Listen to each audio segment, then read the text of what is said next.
this lesson, we introduce Abram, who was called by God to leave his country and travel to a place that God would show him.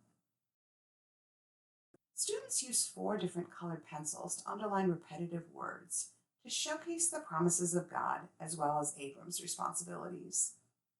This exercise allows students to dig into a passage that is essential in their understanding that through Abram, God blessed the entire world by sending us a Savior, Jesus. Map skills are a critical part of any serious Bible study, so this lesson provides your students with an understanding of the geography of the Fertile Crescent, specifically Canaan, the promised land of God's people. Attention is given to bodies of water that are still in existence today so that students understand that biblical events are historical, not fictional. Using a narrated script, students act out the rescue of Lot by Abram. Opposing groups of kings wear crown and scepter name tags.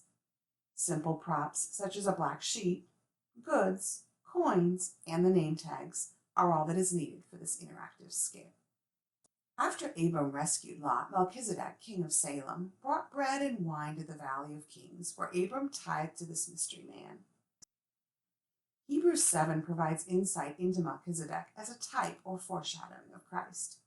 Students learn that the elements of this story have a correlation to our worship of Jesus as our priest and king. In Genesis chapter 12, God promised Abram, "In you all the families of the earth will be blessed," as the Savior of the world would come through him.